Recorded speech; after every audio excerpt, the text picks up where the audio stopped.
Air conditioning systems create a comfortable temperature and humidity inside the passenger compartment, so the driver and passengers feel more relaxed and cool, and the driver is then able to concentrate on driving, which leads to increased road safety.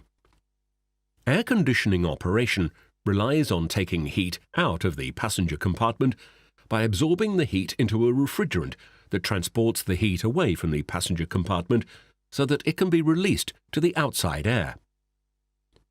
The main components of an air-conditioned system are the compressor, the condenser, the expansion valve, and the evaporator. And the refrigerant used to absorb the heat in most air conditioning systems is known as R134A. But since January 2017, new car air conditioning systems must use R1234YF for environmental reasons. We can now look at air conditioning operation in greater detail, starting with the compressor that creates the flow of refrigerant through the air conditioning system. The compressor is usually driven by the engine using a drive belt, with a magnetic clutch being used to engage and disengage the drive to the compressor.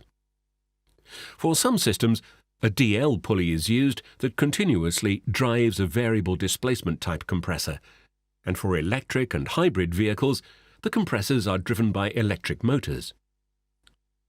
To provide lubrication, a specific amount of special compressor oil is added to the refrigerant. The compressor creates a high pressure at the discharge port and a low pressure at the suction port. The compressor sucks in the gaseous refrigerant from the evaporator, where this superheated refrigerant has absorbed heat from the passenger compartment. The gas is then compressed, which adds additional heat, and the high-temperature, high-pressure gas is then forced from the compressor discharge port to the condenser. The DENSO subcool type condenser operates using the same principles as a domestic radiator, because the condenser transfers heat to the air. The condenser is divided into 4 main sections. A gaseous section, to remove the heat from the hot gas, a condensing section, a gas-liquid separator, known as the modulator, and a subcooling section, with the high-pressure refrigerant flowing through these 4 sections in that order. The gaseous condensing and subcooling sections consist of tubes and fins, and, as the refrigerant passes through the gaseous section, the heat contained in the high-temperature refrigerant gas transfers through the fins to the outside air. This loss of heat reduces the gas temperature, which allows the gas to condense within the condensing section, where it naturally changes state to a liquid. The liquid refrigerant then passes to the gas-liquid separator section, where any remaining gas is separated from the liquid, providing further opportunity for the gas to release heat and change to a liquid.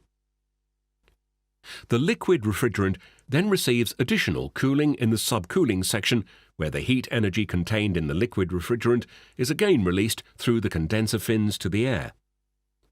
This further reduces the temperature and improves the overall cooling performance. Next, the cooled liquid refrigerant flows to the expansion valve, where the high pressure of the refrigerant forces it through a small orifice or hole, and this has the effect of injecting the refrigerant from the orifice as a mist that is then able to expand. The expansion allows the pressure to reduce, which also reduces the temperature, and this causes the refrigerant to again change state from a warm, high-pressure liquid into a cooler, low-pressure mist that is able to more easily absorb heat when it passes through the evaporator.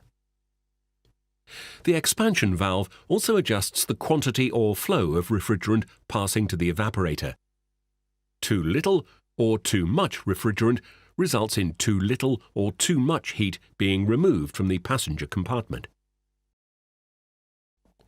The low-pressure mist refrigerant now flows into the last major component of the air conditioning system, the evaporator, which is located within the air conditioning unit.